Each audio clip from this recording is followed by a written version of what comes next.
এবছর বাংলাদেশ থেকে সৌদি আরবে যাওয়া ৮৭,০০০ হাজির মধ্যে ৬৯,০০০ জনকেই বাংলাদেশ মিশন মেডিকেল সেন্টার থেকে চিকিৎসা নিতে হয়েছে।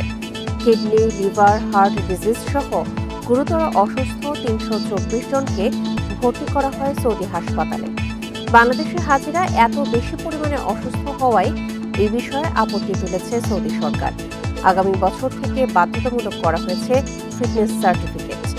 এই সার্টিফিকেট নেওয়া যাবে জেলার সিভিল সার্জন ও সরকারি মেডিকেল কলেজ হাসপাতাল থেকে।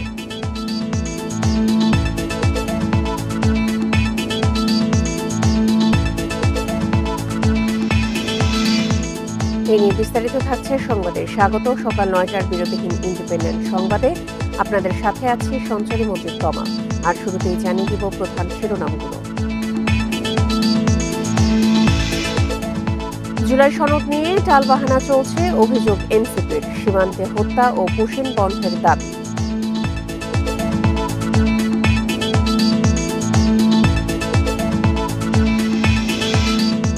জুলাই অভ্যুত্থানে আহত অনেকেই এখনও শরীরে বয়ে বেড়াচ্ছেন গুলি। একাধিক অস্ত্রোপচারেও হননি সুস্থ।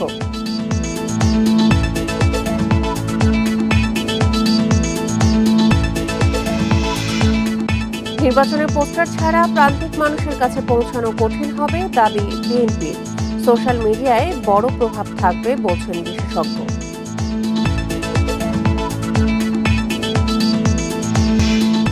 শুনছিলেন শিরোনাম, এবারে চলে যাচ্ছে পুরো খবরে।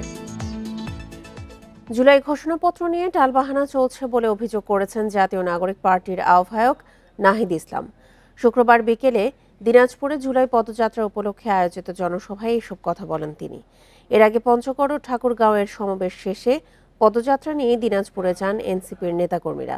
পদযাত্রার চতুর্থ দিনে উত্তরের ৩ জেলায় নানা কর্মসূচি পালন করে জাতীয় নাগরিক পার্টি।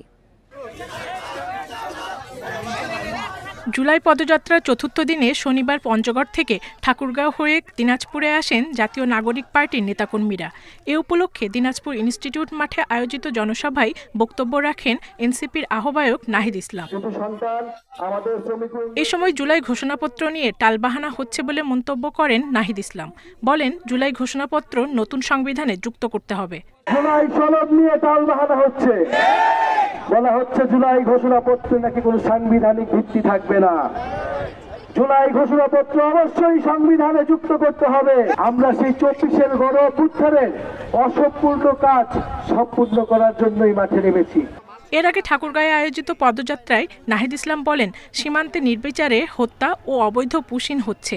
যে কোনো মূল্যে সীমান্তে হত্যা বন্ধ সহ অবৈধ পুশিন বন্ধ করতে হবে। ভারতের যারা মুসলিম রয়েছে তাদেরকে অবৈধ অভিবাসী বলে বাংলাদেশে পুশিন করার চেষ্টা করা হয়। আমরা হুঁশিয়ারি দিতে চাই, এটা হাসিনার বাংলাদেশ নয়, এটা গণ অভ্যুত্থান পরে ছাত্র জনতার বাংলাদেশ। বাংলাদেশ পন্থীদের হাতেই বাংলাদেশ চলবে। ফলে এই সীমান্ত হত্যা যে কোনো মূল্যে আমরা বন্ধ করব। পঞ্চগড়ে জনসভায় ভোটারদের টাকার বিনিময়ে ভোট বিক্রি না করার আহ্বান জানান এনসিপির দক্ষিণাঞ্চলের মুখ্য সংগঠক হাসনাত আব্দুল্লাহ। আপনারা যদি 200 টাকা 300 টাকা দিয়ে ভোট বিক্রি করেন তাহলে যোগ্য নেতা কোনোদিনও আসবে না। মনে রাখবেন, আপনি একদিন আপনার ভোটটাকে বিক্রি করবেন আর আপনাকে 5 বছর ধরে নির্যাতন করবে। বিচার সংস্কার ও দেশ পুনর্গঠনের লক্ষ্যে ১ জুলাই থেকে ৩০ জুলাই পর্যন্ত পদযাত্রার অংশ হিসাবে উত্তরাঞ্চল সফর করছেন এনসিপির নেতাকর্মীরা। Independent news. সংগঠনের অভ্যন্তরে শৃঙ্খলা রক্ষার ক্ষেত্রে দলীয় নীতিতে কোনো ছাড় নেই বলে হুঁশিয়ারি দিয়েছেন বিএনপির সিনিয়র যুগ্ম মহাসচিব রুহুল কবির রিজভী। ইতোমধ্যে ৪ থেকে ৫ হাজার নেতাকর্মীর বিরুদ্ধে নেওয়া হয়েছে প্রশাসনিক ও সাংগঠনিক ব্যবস্থা। শুক্রবার দুপুরে নয়াপল্টনে বিএনপির কেন্দ্রীয় কার্যালয়ে এক সংবাদ সম্মেলনে তিনি এই তথ্য জানান।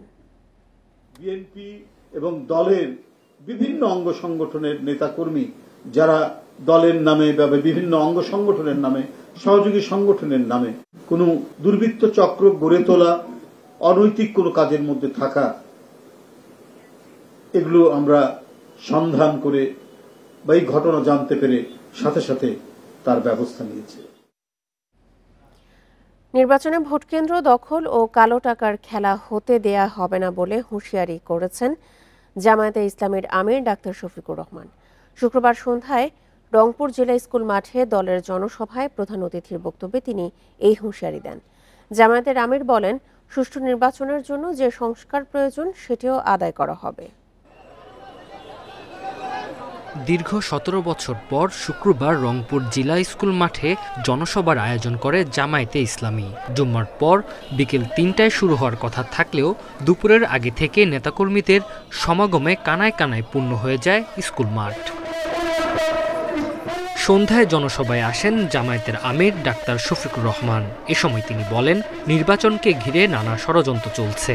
নির্বাচনের সময় কেউ যেন কোনো অপকর্ম করতে না পারে, সেজন্য তরুণদের মাঠে থাকার আহ্বান জানান জামায়াতের আমির।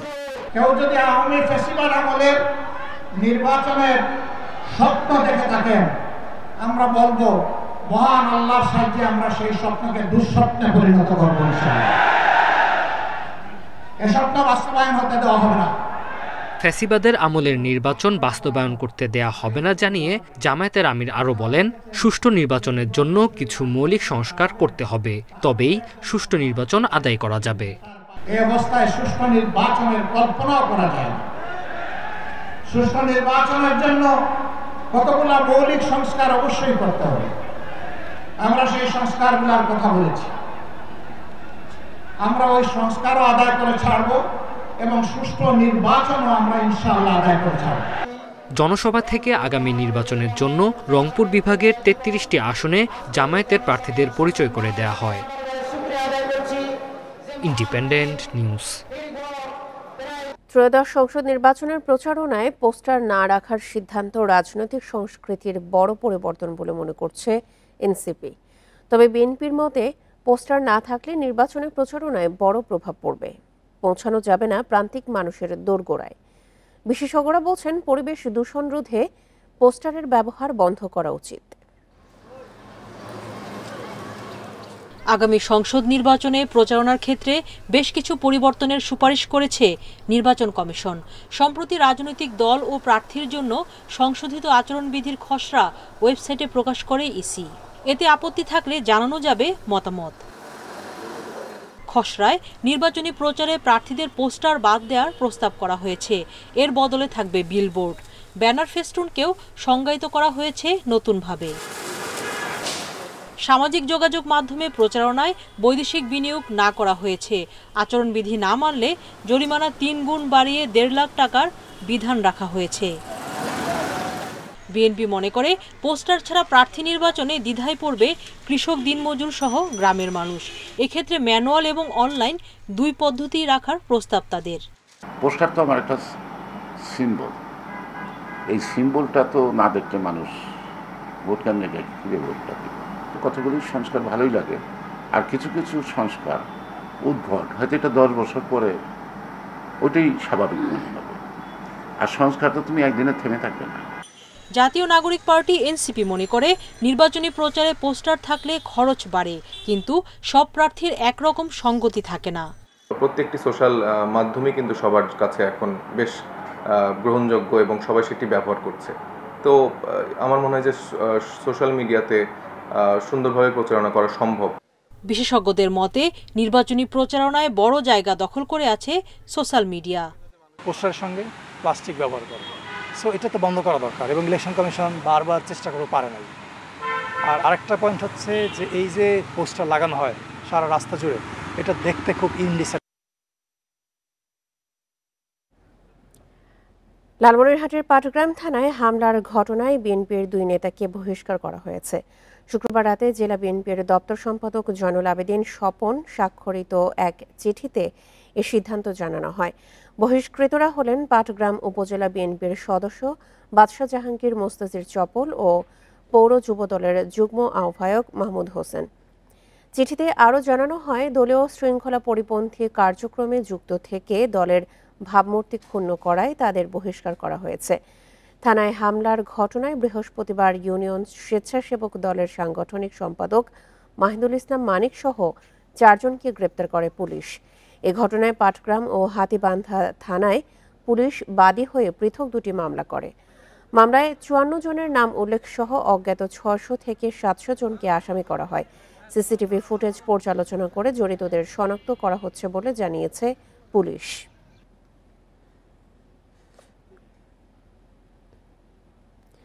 আগামী বছর থেকে ফিটনেস সার্টিফিকেট ছাড়া সৌদি আরবে যেতে পারবে না বাংলাদেশি হজ যাত্রীরা। বাংলাদেশ থেকে কিডনি ক্যান্সার সহ জটিল রোগ নিয়ে হজ পালন করতে গিয়ে মারাত্মক অসুস্থ হয়ে পড়ছেন হজ যাত্রীরা। এ কারণে ফিটনেস পরীক্ষার সিদ্ধান্ত নিয়েছে সৌদি সরকার। চলতি বছর ৮৭,০০০ হাজির মধ্যে সৌদি আরবে চিকিৎসা নিতে হয়েছে ৬৯,০০০ জনকে। মাকে নিয়ে চলতি বছর হজ পালন করেছেন রাজধানীর কল্যাণপুরের বাসিন্দা ফারুক হোসেন খান। সৌদি আরবে ভালোভাবে হজ পালন করতে পারলেও দেশে আসার কয়েকদিন আগে অসুস্থ হয়ে পড়েন তার মা। বাংলাদেশ মিশন মেডিকেল সেন্টারে চিকিৎসকদের পরামর্শে ভর্তি হন কিং ফাহাদ হাসপাতালে। সেখানে পান বিনামূল্যে চিকিৎসা সেবা। এই তার অক্সিজেন কমে যাচ্ছে, তারপরে পরীক্ষা করলো, আবার বলে যে আপনি হয়তো ক্লান্ত, আধা ঘন্টা পরে বসে আবার করেন।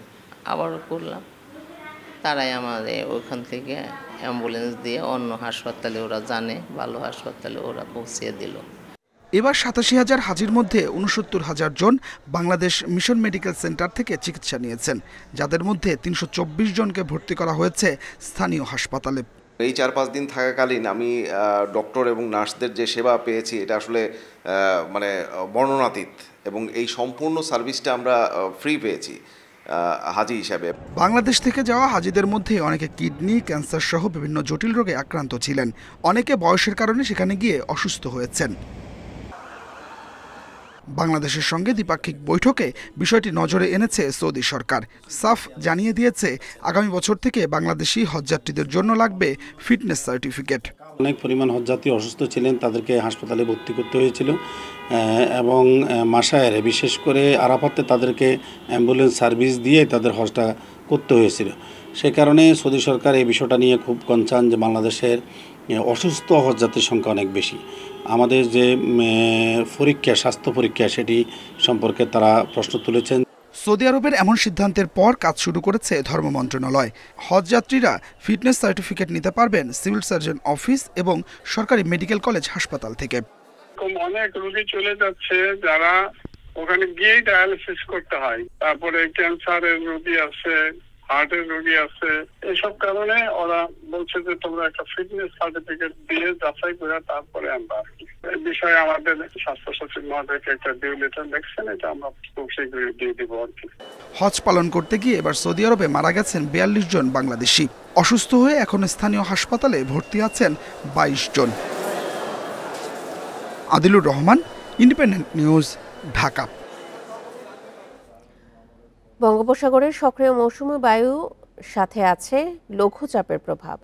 এতে সারা দেশে আকাশ থাকছে মেঘাচ্ছন্ন, থেমে থেমে হচ্ছে বৃষ্টি। আবহাওয়ার পূর্বাভাস বলছে ৯ জুলাই পর্যন্ত আবহাওয়া এমনই থাকবে। ঝোড়ো বাতাস ও বজ্রবৃষ্টির প্রবণতাও বাড়বে। মাস জুড়ে ৩টি লঘুচাপ দেখা দিতে পারে সাগরে, তবে এতে ঘূর্ণিঝড় হবার আশঙ্কা কম। এবার মৌসুমি বায়ু বেশ আগেই চলে এসেছে। মে মাসের শেষে ভারী বৃষ্টিতে বর্ষার আগমন, তবে জুনে এসে স্বাভাবিকের চেয়ে কম হয়েছে বৃষ্টি। গড়ে প্রায় 450 মিলিমিটার বৃষ্টি হবার কথা, অথচ এ মাসে স্বাভাবিকের চেয়ে 19 মিলিমিটার কম ঝরেছে বৃষ্টি। জুলাই মাসে দেশের সবচেয়ে বেশি গড়ে প্রায় 500 মিলিমিটারেরও বেশি বৃষ্টি হয়। তবে গেল কয়েক বছরে এ সময় তাপপ্রবাহের প্রকোপ থাকছে। এবছর বেশ স্বস্তি। 9 জুলাই পর্যন্ত সারা দেশেই থেমে থেমে বৃষ্টির পূর্বাভাস দিয়েছে আবহাওয়া অধিদপ্তর। মেঘমালা যে বরাবর যায় সেই বরাবর থেমে থেমে বৃষ্টি হচ্ছে, বৃষ্টিপাত অব্যাহত রয়েছে। এখন যে কন্ডিশন, মৌসুমি বায়ুর সক্রিয়তা, বায়ুচাপের আধিক্য এবং মৌসুমি লঘুচাপের বর্ধিত অংশ বাংলাদেশের উপর থাকার কারণে আজকে থেকে প্রায় 9 তারিখ পর্যন্ত টানা প্রতিদিন থেমে থেমে বৃষ্টি হবে এবং বৃষ্টিপাতের তীব্রতা কখনো বৃদ্ধি পাবে, কখনো কম থাকবে। আবহাওয়া অধিদপ্তরের তথ্য বলছে, বঙ্গোপসাগরে গেল 100 বছরে জুন, জুলাই, আগস্ট, সেপ্টেম্বরে 466টি নিম্নচাপ হয়েছে। এ মাসেও সাগরে 3টি লঘুচাপ সৃষ্টির সম্ভাবনা আছে, যার একটি নিম্নচাপে রূপ নিতে পারে, তবে ঘূর্ণিঝড়ের সংখ্যা কম। বর্ষাকালে যেসব নিম্নচাপ বা গভীর নিম্নচাপ তৈরি হয় সেগুলো সাধারণত ঘূর্ণিঝড়ের রূপ নেয় না। পূবলি লঘুচাপের বর্ধিত অংশ আমাদের উত্তর বঙ্গোপসাগরে এসে পড়ে মায়ানমার হয়ে উত্তর বঙ্গোপসাগরে পড়ে, বঙ্গোপসাগরের তাপমাত্রা একটু বেশি, তখন সেই লঘুচাপটি ঘনীভূত হয়ে নিম্নচাপ বা গভীর নিম্নচাপ হয় এবং সাইক্লোনে বা ঘূর্ণিঝড়ে রূপ নেওয়ার জন্য যতটুকু শক্তির প্রয়োজন সেই শক্তি উত্তর বঙ্গোপসাগরে এইসব সিস্টেম থাকাকালীন পায় না। মাস জুড়ে বৃষ্টির পূর্বাভাস থাকলেও মৃদু তাপপ্রবাহের বার্তা দিয়েছে আবহাওয়া অফিস। তারা বলছে এ মাসেও 38 ডিগ্রি পর্যন্ত উঠতে পারে তাপমাত্রার পারদ। Shahriar Anirban, independent news, Dhaka.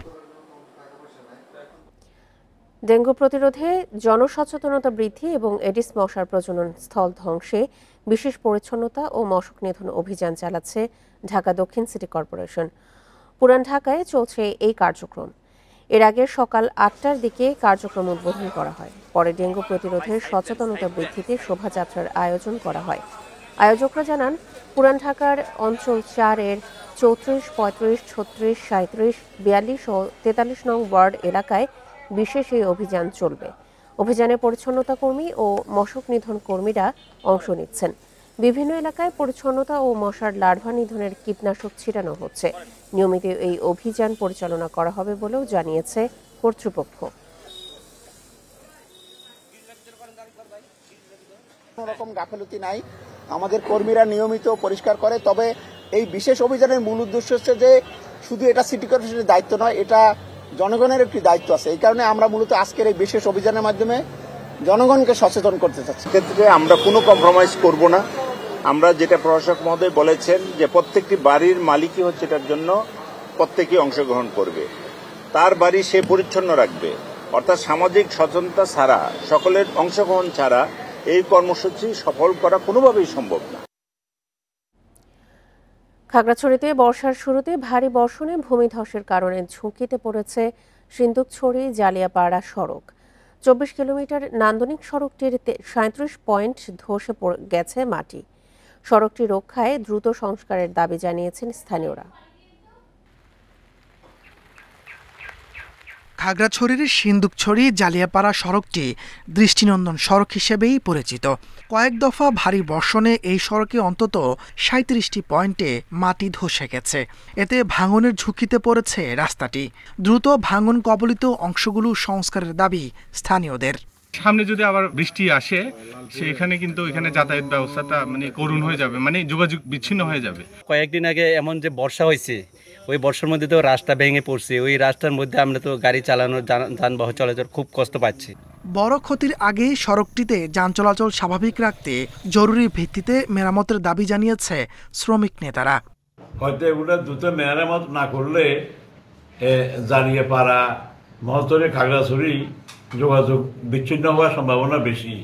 সড়ক ও জনপথ বিভাগ জানিয়েছে এরই মধ্যে পরামর্শক নিয়োগ দেওয়া হয়েছে। তাদের পরামর্শ অনুযায়ী স্বল্প ও দীর্ঘমেয়াদী প্রকল্পের মাধ্যমে সড়কটি রক্ষা করা হবে। প্রতিবেদনটা হাতে পেলে ওখান থেকে আমরা বেশ কিছু সুপারিশমালা পাবো। তো সেই সুপারিশমালার প্রেক্ষিতে হয়তো বা আমরা এই ক্ষেত্রে আরো কারিগরি দিকগুলো পুনর্বিবেচনা করে কাজ নেওয়া যায় কিনা হাতে, সেটা আমরা মাথায় রাখছি। 2023 সালে দৃষ্টিনন্দন এই সড়কটি নির্মাণ করে সেনাবাহিনীর engineering construction battalion 20 ECB. Independent news. শিক্ষার্থীদের আন্দোলনের জেরে চট্টগ্রাম বিশ্ববিদ্যালয়ে হত্যা চেষ্টা মামলার আসামি এক শিক্ষকের পদোন্নতি প্রক্রিয়া স্থগিত করা হয়েছে। এ বিষয়ে পরে সিন্ডিকেট সভায় সিদ্ধান্ত নেওয়া হবে বলে জানিয়েছে বিশ্ববিদ্যালয় কর্তৃপক্ষ। এর আগে শুক্রবার দুপুরে সংস্কৃত বিভাগের সহকারী অধ্যাপক কুশল বরণ চক্রবর্তীর পদোন্নতিতে বোর্ড বসানোর প্রতিবাদে প্রশাসনিক ভবনে তালা দেয় শিক্ষার্থীরা। এ সময় প্রশাসনিক ভবনে আটকা পড়েন ভিসি, প্রভিসি সহ বোর্ডের সদস্যরা। পরে শিক্ষার্থীদের একাংশ উপাচার্যের কক্ষে প্রবেশ করে পদোন্নতি বোর্ড বসানোয় ক্ষোভ জানায়। বিশ্ববিদ্যালয়ের উপ উপাচার্য ডক্টর কামাল উদ্দিন জানান, শিক্ষার্থীদের দাবির মুখে সহকারী অধ্যাপক কুশল বরণ পদোন্নতি বোর্ড স্থগিত করা হয়েছে। সিন্ডিকেট সভায় এই বিষয়ে সিদ্ধান্ত নেওয়া হবে। গত বছরের 26শে নভেম্বর হেফাজত ইসলামের কর্মী এনামুল হককে আদালত প্রাঙ্গণে হামলার মামলায় আসামি কুশল বরণ চক্রবর্তী।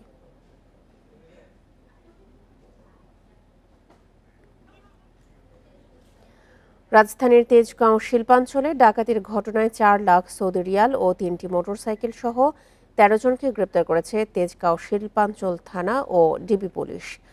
1 জুলাই তেজগাঁওয়ের কেন্দ্র ঔষধাগারের সামনে 10 থেকে 12 জন মুখোশধারী ডাকাত দেশীয় অস্ত্র নিয়ে একটি প্রাইভেট কারের গতিরোধ করে। অস্ত্রের মুখে একটি ট্রাভেল এজেন্সির নগদ 4,91,500 সৌদি রিয়াল সহ বেশ কিছু বৈদেশিক মুদ্রা নিয়ে যায়। টাকায় যার মূল্য প্রায় 1,64,00,000 টাকা। এই ঘটনায় পুলিশ তুহিন নামে একজনকে আটক করে। পরে তার তথ্যে আরও 12 জনকে গ্রেপ্তার করে আইনশৃঙ্খলা বাহিনী।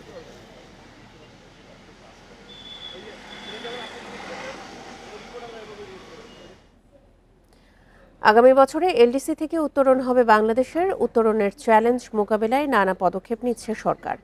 যদিও দেশে বিনিয়োগের পরিবেশ তৈরিতে এবারের বাজেটে সুস্পষ্ট নির্দেশনা দেওয়া হয়নি বলে দাবি ব্যবসায়ীদের। ফলে বড় চ্যালেঞ্জের মুখে পড়ার আশঙ্কা তাদের। অর্থনীতিবিদদের মতে স্বল্পোন্নত দেশ থেকে উত্তরণ প্রক্রিয়া টেকসই করতে অর্থনৈতিক স্বনির্ভরতা অর্জন করতে হবে। 2026 সালের নভেম্বরে এলডিসি থেকে উত্তরণের পরিকল্পনা করছে বাংলাদেশ। যদিও বর্তমান অবস্থায় এলডিসি উত্তরণ বড় চ্যালেঞ্জ বলে মনে করছেন ব্যবসায়ীরা। এর কারণ হিসেবে তারা বলছেন, গত বছরের জুলাই থেকে ডিসেম্বর পর্যন্ত অনেক কারখানা বন্ধের ফলে কর্মসংস্থান কমেছে। এছাড়া ব্যাংক ঋণের সুদ হার 15% ছাড়িয়ে গেছে। তাই দেশে বিনিয়োগের পরিবেশ ও সামগ্রিক ব্যবসা পরিস্থিতি নিয়ে এখনো অনিশ্চয়তায় তারা। আমরা এলডিসি গ্র্যাজুয়েট করব, ভালো কথা, আমাদের খুব আর্লি হয়ে যাচ্ছে। এই চ্যালেঞ্জটা আমরা অনেক আর্লি নিচ্ছি। এই চ্যালেঞ্জগুলো অ্যাড্রেস করার জন্য আমাদের কি কি করণীয়, এই জায়গাটা অনেক বেশি ফোকাসড হওয়া উচিত ছিল, যেটার দিক নির্দেশনা এই বাজেটেও আসা উচিত ছিল, যেটা আমরা পাই। যদিও এলডিসি উত্তরণের পদক্ষেপ হিসেবে বাজেটে 84টি পণ্যের উপর বিদ্যমান ন্যূনতম মূল্য প্রত্যাহার করা সহ 23টি পণ্যের ক্ষেত্রে তা পুনর্নির্ধারণ করার প্রস্তাব করা হয়েছে। তবে অর্থনীতিবিদরা বলছেন এই পদক্ষেপ এলডিসি উত্তরণের জন্য যথেষ্ট নয়। প্রকৃতপক্ষে যা নেওয়ার কথা অনেক আগে থেকে, সেগুলা কিন্তু ভিজিবল হওয়ার কথা, সেই জায়গাটুকু কিন্তু আমরা দেখতে পাচ্ছি না। শুধুমাত্র যে ট্যারিফ তা নয়, অভ্যন্তরীণ যে ইনসেন্টিভ সেই জায়গাও উঠে যাবে। অতএব ব্যবসায়ীদেরকে ব্যবসায় প্রতিযোগী হওয়ার জন্য কি করা উচিত, সেটা হচ্ছে যে আমাদের মূল্যস্ফীতিকে কমাতে হবে। কারণ মূল্যস্ফীতি যদি আপনি 2 থেকে 3-4% মধ্যে রাখতে পারেন, তখন কিন্তু কস্ট অফ ক্যাপিটাল অর্থাৎ মূলধনের জন্য যে খরচ, সেটা কিন্তু অনেক কমিয়ে রাখা সম্ভব। এশীয় উন্নয়ন ব্যাংকের প্রতিবেদন বলছে, এলডিসি উত্তরণের পর দেশের রপ্তানি পণ্যের শুল্ক আরোপিত হলে রপ্তানি 5.5 থেকে 14% পর্যন্ত কমে যেতে পারে। এই বাস্তবতায় দেশের রপ্তানি সক্ষমতা বৃদ্ধির বিকল্প নেই বলে মনে করছে সংস্থাটি। Amirul Islam, independent news, Dhaka. বগুড়ায় যমুনা নদীর ডান তীরের ভাঙনে সারিয়াকান্দির ইছামারা এলাকায় হুমকির মুখে পড়েছে বন্যা নিয়ন্ত্রণের মূল বাঁধ। এ অবস্থায় সবকিছু হারানোর আশঙ্কায় স্থানীয়রা। ভাঙন রোধে দ্রুত ব্যবস্থা নেওয়ার দাবি জানিয়েছেন ভুক্তভোগীরা। এদিকে পানি উন্নয়ন বোর্ডের কর্মকর্তাদের দাবি, ভাঙন রোধে নেওয়া হয়েছে ব্যবস্থা। 2 বছর আগে যমুনা নদীর ভাঙনে ইছামারা ও ফকিরপাড়া এলাকায় বাড়িঘর ও শতবিঘা ফসলি জমি বিলীন হয়ে যায়। এরপর তীর রক্ষায় কাজ শুরু করে পানি উন্নয়ন বোর্ড। নদী ভাঙন ঠেকাতে প্রায় 12 কোটি টাকা ব্যয়ে জিও ব্যাগ ফেলা হলেও তা কাজে আসেনি। বরং কয়েকদিন আগে নতুন করে ভাঙনে ফসলি জমি সহ নদীগর্ভে হারিয়েছে প্রায় 700 মিটার এলাকা। হুমকির মুখে বন্যা নিয়ন্ত্রণ বাঁধ, আর এ নিয়ে আতঙ্কে স্থানীয়রা। আর এই ভাঙন ঠেকান না যায়, এই বাঁধের গেলে ঘরে আমাদের অবস্থা আরো খারাপ। বাঁধ যে জিলে বাড়ি ঘর আছে সব উঠে ভেসে যাবো। অতি নিকটে বাঁধ, এই বাঁধটাও যদি ধরে তাহলে আগের দাঁড়ানোর মতো আর জায়গাটা থাকতেছে না। আর আগে ভেঙে গেছে গা, আবার অনেক অল্প দিনের মধ্যে একবার ভাঙ্গা শুরু বেশি হয়ে গেছে গা, একবার বিঘে খানি গেছে, আরো যাওয়ার মতন আক্ষমতা হয়ে গেছে। পানি উন্নয়ন বোর্ড বলছে, ইছামারা এলাকায় বন্যা নিয়ন্ত্রণ মূল বাঁধ থেকে মাত্র 300 মিটার দূরে 1 কিলোমিটার এলাকা জুড়ে ভাঙন ভয়াবহ আকার ধারণ করেছে। ঝুঁকিতে রয়েছে আরো 4.5 কিলোমিটার এলাকা। তবে ভাঙন রোধে স্থায়ী ব্যবস্থা নেওয়া হচ্ছে বলে জানান কর্মকর্তারা। শেখ আমলপুর থেকে ডাউন স্ট্রিম পর্যন্ত প্রায় 4 কিলোমিটার অরক্ষিত আছে, ভাঙন প্রবণ আছে। সেই ভাঙন কবলিত এলাকা স্থায়ীভাবে প্রতিরক্ষা কাজ করার জন্য আমরা একটা ডিপিপি প্রণয়ন করেছি স্টাডির ভিত্তিতে। সেই ডিপিপি ব্যয় দাঁড়িয়েছে 1750 কোটি। এই ডিপিপিটা অনুমোদন হলে এই 4 কিলোমিটার স্থায়ীভাবে প্রতিরক্ষা করা সম্ভব হবে। বন্যা নিয়ন্ত্রণ বাঁধটি ভেঙে গেলে বগুড়া ও সিরাজগঞ্জের অন্তত 5টি উপজেলায় স্কুল, মসজিদ সহ নানা অবকাঠামো ও ফসলি জমি ক্ষতিগ্রস্ত হবে। Hasibur Rahman, independent news, Sariakandi, Bogura. নদী ভাঙন নিয়ে আরো জানাতে এই মুহূর্তে বগুড়া থেকে যোগ দিচ্ছেন আমাদের সহকর্মী হাসিবুর রহমান। হাসিবুর, ভাঙন রোধে পানি উন্নয়ন বোর্ড কাজ শুরু করলেও এখন পর্যন্ত কোনো ফলপ্রসূ উদ্যোগ আমরা দেখতে পাইনি, এমনকি সেই কার্যক্রমেও কোনো উন্নতি আমরা দেখতে পাইনি। এখন পর্যন্ত কি অবস্থা দেখতে পাচ্ছেন, আর পরবর্তী পদক্ষেপ কি হবে পাও বোর্ড? আমি একটু আগে পানি উন্নয়ন বোর্ডের একজন কর্মকর্তার সাথে কথা বলেছি। তিনি যেটি বলেছেন যে এখনো তারা এই ভাঙনের যেসব এলাকায় হচ্ছে, বিশেষ করে ইচামারা, ফকিরপাড়া এলাকায়, এসব এলাকায় এখনো তারা কাজ শুরু করতে পারেনি। আগামী 2-1 দিনের মধ্যেই তারা কাজ শুরু করতে পারবেন এমনই আশার কথা তারা আমাদেরকে শুনিয়েছেন। অথচ এইখানে প্রায় 8 থেকে 10 দিন আগে মূলত ভাঙন শুরু হয়েছে, যার ফলে ইতিমধ্যে বেশ কিছু এলাকা নদীতে বিলীন হয়েছে এবং আরও বেশ কিছু আবাদি জমি এখন একেবারে ভাঙনের মুখোমুখি অবস্থায় রয়েছে এবং যে কোনো সময় এইসব জমিও নদীতে চলে যেতে পারে এমনই আশঙ্কার কথা বলছেন এখানকার স্থানীয় যে বাসিন্দারা রয়েছেন তারা। কিন্তু তার থেকেও বড় আশঙ্কার কথা তারা যেটি বলছেন যে এই বাঁধটা ভেঙে গেলে অন্তত বাঁধের সাথে একটি পাকা রাস্তাও একেবারে বিলীন হয়ে যাবে, আর তাতে যোগাযোগ বিচ্ছিন্ন হয়ে পড়তে পারে সারিয়াকান্দির সাথে ধুনট উপজেলার অন্তত এই সড়ক দিয়ে, আর গৃহহীন হয়ে পড়তে পারে কয়েক হাজার মানুষ। এর আগে ইচামারা বা ফকিরপাড়া এলাকায় হঠাৎ করে বাঁধ ধসে যাওয়ার ফলে যে সমস্যাটা হয়েছিল তখন প্রায় 2000-এর মতো মানুষ এখানে তারা বাড়িঘর হারিয়ে ফেলেছিলেন। এই মুহূর্তে পানি উন্নয়ন বোর্ডের পক্ষ থেকে যেটি বলা হচ্ছে যে তারা একটি বড় প্রকল্প দিয়েছে, এই প্রকল্পটি বাস্তবায়ন করা সম্ভব হলে একেবারেই এই এলাকাতে ভাঙন মুক্ত হবে বা ভাঙন আর হবে না এরকমই আশার কথা তারা বলছেন। কিন্তু এই প্রকল্পটি বেশ কয়েক বছর আগে দেয়া হয়েছিল, তখন যদি এটি শুরু করা যেত তাহলে বেশ কিছু এলাকাও রক্ষা পেত, একই সাথে টাকাও খরচ কম হতো। যে প্রকল্পটির কথা এখন বলা হচ্ছে সেটি তখন 824 কোটি টাকার কথা বলা হয়েছিল, এখন সেই প্রকল্প ব্যয় বাড়িয়ে করা হয়েছে প্রায় 1750 কোটি টাকা, অর্থাৎ প্রায় দ্বিগুণেরও বেশি এই মুহূর্তে ব্যয় বেড়েছে এই প্রকল্পটি বাস্তবায়ন করতে গিয়ে। আর একই সাথে যে সমস্যাটি এই এলাকায় হচ্ছে সেটি হলো সাধারণ মানুষের দুর্ভোগ। সব মিলে এখানে বিপুল পরিমাণ গবাদি পশু রয়েছে, এইসব গবাদি পশু যেমন বিচরণ করার ক্ষেত্রে একটা বড় সমস্যা হয়, বড় বড় এলাকা নদীতে তলিয়ে যাওয়ার কারণে ঘাস বা খাবার গবাদি পশুর খাবারের একটা সমস্যা হয়। একই সাথে এই এলাকার লোকজনের বারবার স্থানান্তর করার ফলে তাদেরকে প্রতি বছরই বড় ধরনের সমস্যায় পড়তে হচ্ছে। সব মিলিয়ে আমাদের কাছে যেটি মনে হয়েছে যে এই প্রকল্পটি খুব দ্রুত শুরু করা দরকার, যে প্রকল্পের কথা বলা হচ্ছে, একই সাথে ভাঙনের রোধে এখনই কাজ শুরু করা দরকার, না হলে যে কোনো মুহূর্তে এই এলাকায় বাঁধকে বিলীন হতে পারে। এখন যে এলাকায় ভাঙন চলছে সেখান থেকে মাত্র 200 থেকে 250 মিটার দূরেই রয়েছে বন্যা নিয়ন্ত্রণ মূল বাঁধটি, যে বাঁধটি এখন সবচেয়ে বড় সংখ্যার কারণ হয়ে দাঁড়িয়েছে এই এলাকার মানুষের কাছে। যমুনা নদীর ভাঙনের খবর নিয়ে জানাচ্ছিলেন বগুড়া থেকে আমাদের সহকর্মী হাসিবুর রহমান। কিশোরগঞ্জের ঐতিহাসিক পাগলা মসজিদে দানকারীদের সুবিধার্থে অনলাইন ডোনেশনের ব্যবস্থা করেছে মসজিদ কর্তৃপক্ষ।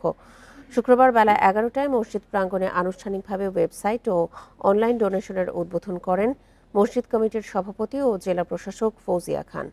এ সময় তিনি জানান, এখন থেকে ঘরে বসেই যে কেউ দান করতে পারবেন এই মসজিদে।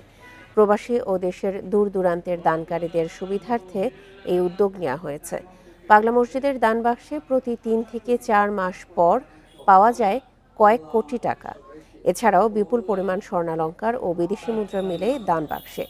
দানের অর্থ দিয়ে মসজিদের স্থানে আন্তর্জাতিক মানের কমপ্লেক্স বানানোর কাজে ব্যয় হবে বলে জানিয়েছে কর্তৃপক্ষ।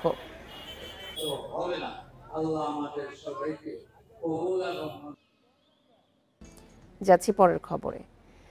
ইলিশের স্বাদ পেতে গত সপ্তাহের তুলনায় এখন দ্বিগুণ খরচ করতে হচ্ছে ক্রেতাদের। ব্যাপারীদের বেশিরভাগই মাছ নিয়ে অবতরণ কেন্দ্রে না আসায় এই পরিস্থিতি তৈরি হয়েছে। চাঁদপুরে মৎস্য অবতরণ কেন্দ্রে 3% কমিশন বৃদ্ধি করায় ঘাটে ইলিশ নিয়ে আসছেন না তারা, ফলে মন প্রতি দাম বেড়েছে 40,000 টাকা। ইলিশের দাম নাগালে রাখতে দ্রুত পদক্ষেপ নেওয়ার নির্দেশ দিয়েছেন প্রধান উপদেষ্টা প্রফেসর ইউনূস। চলতি মৌসুমে চাঁদপুরের মৎস্য অবতরণ কেন্দ্রে ৩ দফা বেড়েছে ইলিশের দাম। এক সপ্তাহের ব্যবধানে ছোট ও মাঝারি সাইজের ইলিশ মন প্রতি ৮০,০০০ টাকা বেড়ে বিক্রি হচ্ছে ১,২০,০০০ টাকায়। কেজি প্রতি গড়ে ২,০০০ টাকার নিচে মিলছে না কোনো ইলিশ। আমদানি কম থাকলে এটা বাড়বে, এটা কাঁচামালের ক্ষেত্রে নির্ধারিত কোনো হয় না। পাইকারি বিক্রেতাদের অভিযোগ, ঘাট পরিচালনা বাবদ ব্যাপারীদের কাছ থেকে মন প্রতি ৮০০ টাকা নেওয়া হতো। তবে খরচ মেটানো সম্ভব নয় এমন অজুহাতে জুলাই মাস থেকে ৩% কমিশন বৃদ্ধি করে মৎস্য বণিক সমিতি। এতে ঘটে বিপত্তি। আগে মনে করেন ৪২ কেজি ৫০০ দিয়ে দিত, এখন ৪২ কেজি তো করছে, তাহলে অবশ্যই এটা আপনার জেলেদেরকে একটা পার্সেন্টেজ দেওয়া হয়েছে না, আধা কেজি কমাই দিছে। ওই হিসাবে মনে করেন একটা আড়তদারিটা মনে করেন কিছুটা একটু বাড়ায় নিছে। জেলে যদি মাছ বেশি পায় অটোমেটিক দাম কমতে থাকে। তবে বিক্রেতাদের অভিযোগ নাকচ করেছে মৎস্য বণিক সমিতি। তাদের দাবি, নদীতে মাছ পাচ্ছে না জেলেরা। গড়ে ১০ থেকে ১৫ জন ব্যাপারী ইলিশ নিয়ে আসছে ঘাটে। কমিশন সিস্টেম করা বলতে আগে একটা মন করা দালালি ছিল, এখন শতকরা দালালি হবে। সারা বাংলাদেশে যেভাবে চলে যাবে, পার্টি মাছ নিয়ে আসতো, এখন ২০ জনে নিয়ে আসে। দিন দিন কমতেছে, মাছ কমতেছে, পার্টি কমতেছে, মাছ বাড়লে আবার পার্টি বাড়বে। ইলিশের দাম নির্ধারণের জন্য প্রস্তাব মন্ত্রণালয় পাঠিয়েছেন জেলা প্রশাসক। পরে দাম নিয়ন্ত্রণে মৎস্য ও প্রাণিসম্পদ মন্ত্রণালয়কে দ্রুত পদক্ষেপ নিতে নির্দেশ দিয়েছেন প্রধান উপদেষ্টা ডক্টর মোহাম্মদ ইউনূস। মূল্য নির্ধারণের বিষয়টাতে মন্ত্রণালয় যদি আমার কাছে স্পেসিফিক পরামর্শ চায় বা মতামত চায় যে আসলে কি পদ্ধতিতে আমরা করতে পারি, সেই ক্ষেত্রে হয়তো আমি তাদেরকে পরামর্শ দিব। আপাতত তারা যদি উদ্যোগটা নেয় তবে আমরা হয়তো বাকি কাজটা করতে পারবো আর কি। গেল কয়েকদিন ধরে নোয়াখালী, হাতিয়া, সন্দ্বীপ, বরিশাল থেকে ইলিশ নিয়ে ঘাটে আসছে না জেলে ও ব্যাপারীরা। Independent news. বরিশালের মোকামগুলোতেও দেখা দিয়েছে ইলিশের সংকট। পর্যাপ্ত ইলিশ না পাওয়ার অজুহাতে বেড়েছে দাম। মন প্রতি বেড়েছে ৫,০০০ ও কেজিতে ২০০ থেকে ৩০০ টাকা। এ নিয়ে আরও জানাতে বরিশাল থেকে যোগ দিয়েছেন সহকর্মী আল আমিন। বরিশালের মোকামগুলোতেও ইলিশের সংকটের কথা বলা হচ্ছে এবং দামও দেখা যাচ্ছে যে মধ্যবিত্ত নাগালের বাইরে চলে যাচ্ছে। এ নিয়ে পরবর্তী পদক্ষেপ কি হতে পারে, ব্যবস্থা কি নেওয়া হয়েছে?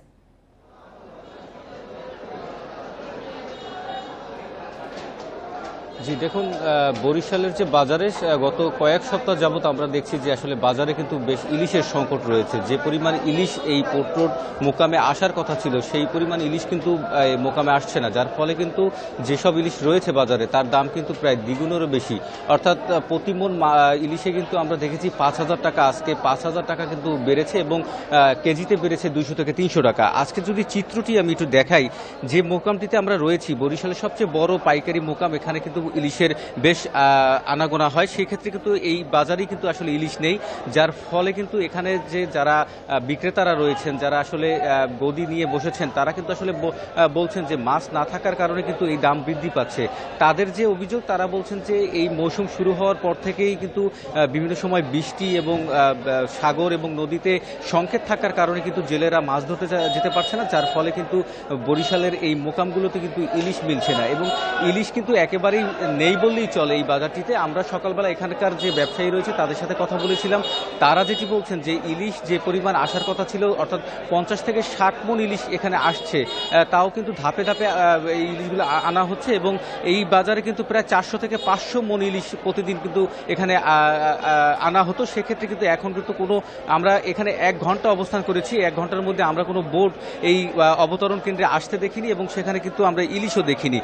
যার ফলে এখানকার আজকের যে বাজার, সেই বাজার পরিস্থিতি যদি আমি জানিয়ে রাখি, প্রায় ৯০০ গ্রামের যে ইলিশগুলো রয়েছে সে কিন্তু প্রতি মণ বিক্রি হচ্ছে ১ লাখ থেকে ১,১০,০০০ টাকা এবং ৫০০ গ্রামের যে ইলিশগুলো রয়েছে সেগুলো কিন্তু ৮২,০০০ টাকা প্রতি মণ বিক্রি হচ্ছে। ৪০০ গ্রামের ইলিশ বিক্রি হচ্ছে প্রতি মণ ৭০,০০০ টাকা এবং ১ কেজি ওজনের যে ইলিশগুলো রয়েছে সেগুলো কিন্তু ১,০৮,০০০ থেকে ১,২০,০০০ টাকা দরে কিন্তু বিক্রি হচ্ছে। ১২০০ গ্রামের যে ইলিশগুলো রয়েছে সেগুলো কিন্তু ১,১২,০০০ থেকে ১,১৩,০০০-১৪,০০০ টাকা প্রতি মণ বিক্রি হচ্ছে। এর পাশাপাশি যদি আমি খুচরা বাজারের কথা বলি, সেই খুচরা বাজারে কিন্তু একই চিত্র লক্ষ্য করা গেছে, অর্থাৎ 900 গ্রামের যে ইলিশগুলো রয়েছে 2600 থেকে 2700 টাকা কেজি দরে বিক্রি হচ্ছে। 500 গ্রামের ইলিশ বিক্রি হচ্ছে 2050 টাকা থেকে 2200 টাকা পর্যন্ত।